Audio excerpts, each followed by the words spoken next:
네, 부산은 지금 함께하고 계신 시각 5시 48분입니다. 한 주간 전 세계 곳곳에서 일어난 이슈들 정리해보는 시간이죠. 동의대 아시아개발연구소장 김태원 교수 스튜디오에 나와 계십니다. 안녕하십니까? 예, 안녕하세요. 네, 지난주 이 시간에 일본의 미국 하와이 진주만 침공 75주년을 맞는 12월 8일, 그러니까 내일이죠. 네, 처음으로 일본 정부가 미국 해군과 공동으로 진주만에서 희생자 추모를 공동으로 갖기로 했다는 소식 전해드렸는데요. 예, 그랬죠. 이번에는 엊그제인 월요일에 미국 백악관이 오바마 대통령과 아베 수상이 이달 27일 함께 네. 하와이 호놀룰루에서 정상회담을 갖고 함께 진주만을 방문한다라고 발표를 했습니다. 이 소식 좀 자세히 전해주시죠. 예, 말씀해 주신 대로고요. 백악관의 그런 발표가 있은 바로 다음 날인 6일에 미국의 유력 일간지인 워싱턴 포스트도 이 사실을 기사화했는데요. 아베 수상의 이번 방문이 미일 동맹을 더욱 강화하고 안보와 경제 그리고 각종 지구촌 문제들에서 미국과 일본이 더욱 긴밀하게 협력해가는 좋은 기회가 될 거라. 네. 이렇게 저시 어네스트 백악관 대변인의 말도 같이 보도했고요. 또 올 8월에 이미 아베 총리의 부인인 아키에 여사가 진주만을 방문해서 희생자를 추모하는 그 아리조나 기념관에 헌화했다는 보도도 같이 했습니다. 그래서 아키에 여사의 진주만 방문을 두고 당시에는요. 오바마 대통령이 5월에 히로시마에 평화공원을 방문했기 때문에 이것에 대한 아베 총리를 대신한 일본 측의 화답이 아니냐는 그런 견해가 있었는데요.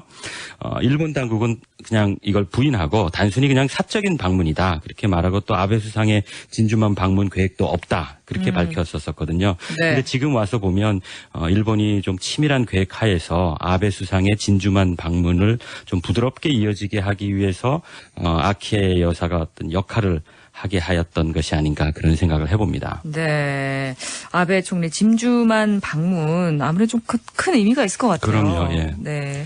그래서 저시 아네스트 백악관 대변인도 말했다시피 미국하고 일본의 관계가 안보나 경제뿐만이 아니라 지구촌의 강대국으로서 여러 가지 국제적인 사안을 다루는 데서도 서로 잘 협력하는 진짜 동맹이 된다는 그런 거겠죠. 네. 제가 진짜 동맹이라고 제가 말씀드린 거는 이제까지 미국과 일본은 2차 세계대전 이후에서 적국으로 싸웠기 때문에 아무래도 마음속에는 좀 남아있는 앙금이 있거든요.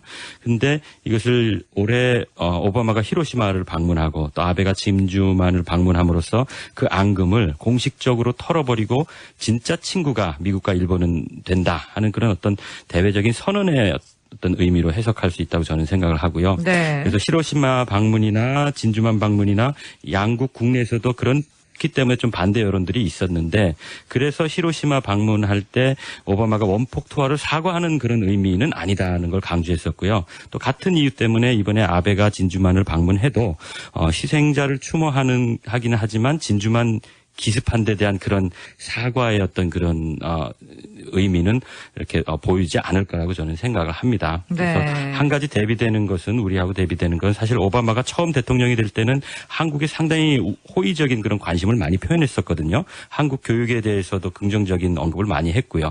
또 한국을 방문했을 때 뭐 한국 기자에게만 특별히 질문권을 준다거나 아니면 또 미일 동맹은 아시아에서 미국의 코너스톤이고 한미 동맹은 린치핀이라고 말해가지고 한국을 일본보다 더 중요하게 생각하는 듯한 그런 뉘앙스를 비춰서 사실 일본에게는 좀 자괴심이 들게 하는 그런 일들도 있었는데 그런데 임기를 마치는 시점에서 보니까 오바마와 마지막에 함께하는 사람은 한국이 아니라 일본인 거죠. 그래서 제 개인적인 생각으로는 아베 수상이 오바마 정부에서는 적어도 미국과의 관계에서 경쟁과의 관계에 있는 일본이 한국에 확실히 우위를 점하게 했다. 뭐 그런 생각을 들어서 아마 훗날에 아베가 아마 크게 기록될 것 같습니다. 네, 일본 참 이렇게 자국의 이익을 위해서 훨씬 치밀하고 세밀하게 외교해 나가는데 정말 우리나라는 요즘 뭐 외교 활동에 거의 동면 상태인 게 아닌가. 많이 안타깝습니다. 예. 그렇습니다. 자, 화제를 좀 바꿔서요. 안타까운 소식인데요. 브라질 프로축구팀 전세기가 결승전 참가하기 비행하던 중 추락을 해서 선수와 기자 등 탑승객 71명이 사망하는 안타까운 사고가 있었습니다. 원인이 연료 부족으로 밝혀져서 브라질 축구 팬들이 좀 들끓고 있다는 소식이 있는데요. 전해주시죠. 항공기 추락 사고 원인으로는 참 허망한 이유인데요. 연료가 부족해서 추락했다는 건데 희생자들을 된 이 팀은 창단 40여 년 만에 가장 큰 경기인 중남미 축구대회에서 결승전에 참가하기 위해서 이동 중이었다 그래요. 그런데 네. 연료 때문에 추락해서 더 안타까움을 주는데 이에 대해서 영국 시사주간지인 이코노미스트를 보니까요. 거기 현재 정확한 원인을 조사 중이라고 하면서도 대략 얘기는 이렇습니다. 그러니까 이 전세기가 브라질 상파울로에서 온 비행기인데 볼리비아의 산타크루스 델라 시에라에서 메델린으로 가는 그런 비행 스케줄이 있었답니다. 네. 그런데 중간에 코비하라는 곳에서 연료를 재주입하기로 돼 있었는데 상파울로에서 산타크루스 델라 시에라에 밤늦게 예정보다 1시간 정도 늦게 도착했답니다. 그래서 중간에 연료를 재주입하려던 코비하에 들르지 않고 곧바로 목적지인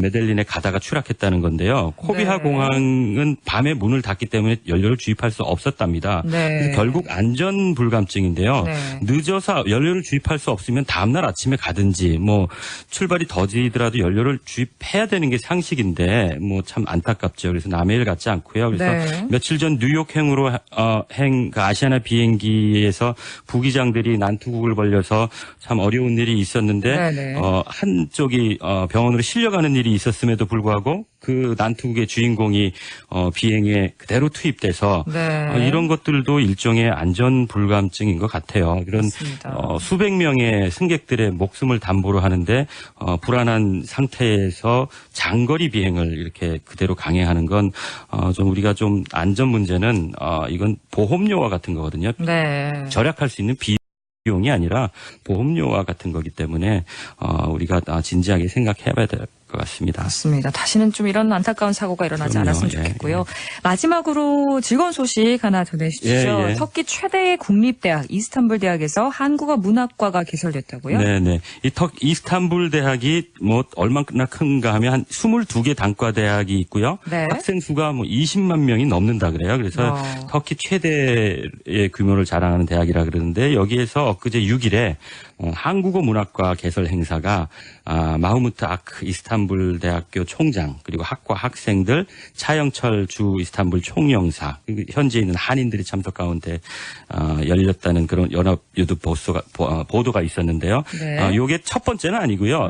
뭐 앙카라 대학교, 에르지에스 대학교에 이어서 세 번째라고 그럽니다. 근데 워낙 규모도 크고 그래서 상당히 의미가 다르다고 하고 상당히 기쁜 일이죠. 그리고 네. 터키하고 우리하고는 역사적으로도 상당히 관계가 깊기 때문에 네. 좋은 일입니다. 반가운 소식까지 전 세계 곳곳에서 일어난 소식 잘 들었고요. 지금까지 김태현 교수와 함께했습니다. 감사합니다. 예, 감사합니다. 네, 우선은 지금 저희는 내일도 오후 5시 10분에 시작하겠습니다. 지금까지 아나운서 이지연이었습니다. 감사합니다.